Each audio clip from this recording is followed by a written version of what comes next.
오늘은 우리가 살아가면서 꼭 조심해야 할 사람들 바로 잘해주면 큰일 나는 사람들에 대해 이야기해 보겠습니다. 좋은 마음으로 잘해줬는데 그걸 오히려 당연하게 여기고 더 많은 것을 요구하거나 심지어 나를 이용하려는 사람들. 이런 상황 누구나 한 번쯤 겪어보셨을 거예요. 오늘은 이런 사람들의 6가지 특징을 함께 알아보고 그들과 어떻게 관계를 설정해야 하는지 생각해 보겠습니다. 호의를 권리로 여기는 사람. 첫 번째 특징은 내 호의를 당연한 권리로 여기는 사람입니다. 처음엔 내 도움이나 배려에 고맙다고 하다가 시간이 지나면 그 호의가 당연한 것처럼 여겨지죠. 예를 들어 내가 작은 부탁을 들어줬더니 그 다음엔 더 큰 부탁을 하고 내가 거절하면 오히려 서운하다는 반응을 보이는 사람들입니다. 이들은 내 배려를 권리로 착각하기 때문에 끝도 없이 요구를 늘려가곤 하죠. 더 큰 문제는 이들은 호의를 받는 것이 점점 익숙해지면서 자신이 받은 도움을 소중히 여기지 않게 된다는 겁니다. 도움을 거절하면 상대가 서운해하기도 하지만 오히려 적반하장으로 화를 내는 경우도 생기죠. 이럴 때는 처음부터 명확한 선을 긋는 것이 중요합니다. 내 호의가 선물이지 의무가 아님을 분명히 해야 합니다. 그렇지 않으면 결국 나만 지치고 상처받게 될 겁니다. 감사하지 않는 사람. 두 번째로 감사할 줄 모르는 사람입니다. 내가 시간을 내고 마음을 써서 도움을 줬는데도 아무런 고마움을 느끼지 않는 사람들이 있어요. 오히려 내가 당연히 해줘야 하는 것 아니야?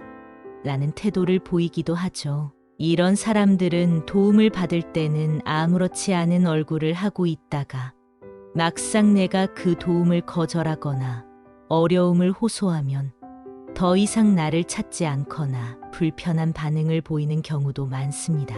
감사하지 않는 사람들과 계속 관계를 이어가다 보면 내 에너지와 마음만 소진될 뿐입니다. 이런 사람에게는 더 이상 마음을 쓰지 않는 것이 나를 지키는 길입니다. 감사를 모르는 사람에게 내가 줄 수 있는 에너지를 낭비하지 마세요. 내 호의를 이용하려는 사람. 세 번째는 나를 이용하려는 사람입니다. 이들은 처음엔 친절하고 매너 있는 척 다가오지만 알고 보면 나를 자기 이익을 위해 이용하려는 사람들이죠. 예를 들어 내가 가진 정보나 자원을 얻으려 접근하거나 심지어 나를 통해 다른 사람들과의 관계를 맺으려는 경우도 있어요.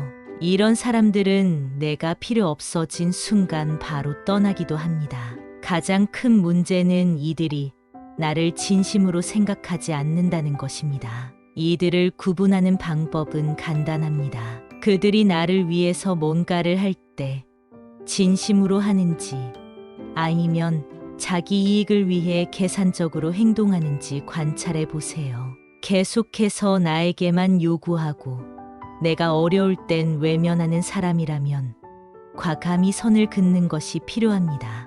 이런 사람들과의 관계는 결코 나에게 긍정적인 영향을 주지 못합니다. 오히려 나를 점점 더 고립되게 만들고 스스로를 의심하게 할 뿐입니다. 문제가 생기면 책임을 전가하는 사람. 네 번째는 문제가 생기면 책임을 전가하는 사람입니다. 내가 도움을 줬는데도 결과가 마음에 들지 않으면 모든 책임을 나에게 돌리는 경우가 있어요. 예를 들어 누군가를 도와줬는데 그 결과가 좋지 않았을 때 너 때문에 이렇게 됐다며 원망을 하거나 심지어 다른 사람들에게 나를 탓하는 이야기를 퍼뜨리는 사람들이 있습니다. 이들은 도움을 받을 땐 고마워하지만 문제 상황에서는 곧바로 등을 돌리죠. 더 나아가 내가 처음부터 도와주지 않았다면 이런 일이 생기지 않았을 거라고 말하며 죄책감을 주기도 합니다. 이런 사람들에게는 무조건적인 도움을 주기보다 한계를 정하고 자신의 책임감을 스스로 가지게 해야 합니다. 내가 도와주는 건 어디까지나 선택일 뿐, 모든 책임을 나에게 전가할 권리는 그 누구에게도 없음을 분명히 해야 합니다.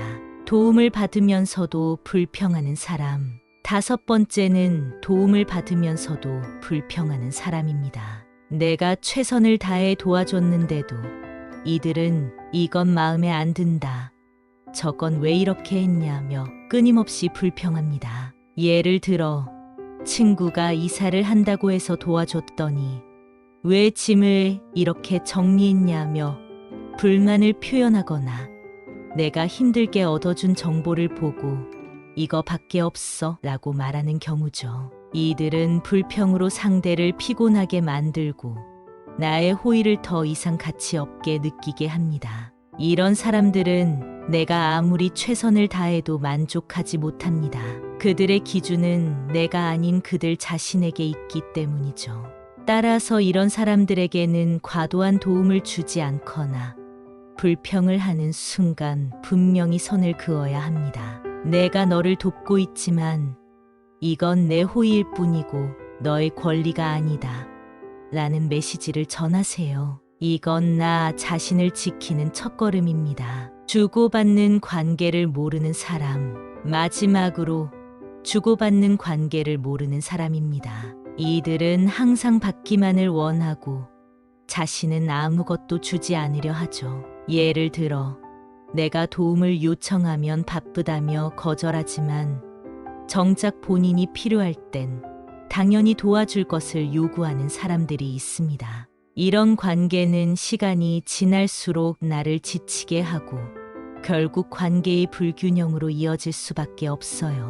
특히 이런 사람들과의 관계에서는 내가 더 이상 줄 것이 없을 때 그들은 나를 떠나기 쉽습니다. 즉, 이 관계는 내가 가진 것을 빼앗기 위한 도구로만 사용될 뿐 진정한 유대감이 없는 경우가 많습니다. 건강한 관계는 주고받음의 균형이 있어야 합니다. 내가 도움을 줄 때 상대방도 나를 배려하고 보답할 수 있는 사람이 아니면 관계를 재평가하는 것이 필요합니다. 우리가 좋은 마음으로 도와주고 배려하는 건 분명 가치 있는 일이지만 그 마음을 이용하거나 당연하게 여기는 사람들과는 선을 긋는 것이 중요합니다. 자신의 에너지를 아껴야 할 곳에 집중하고 감사할 줄 알고 진심으로 배려할 줄 아는 사람들과 관계를 맺어보세요. 그렇게 하면 여러분의 삶은 더 건강하고 행복해질 수 있습니다.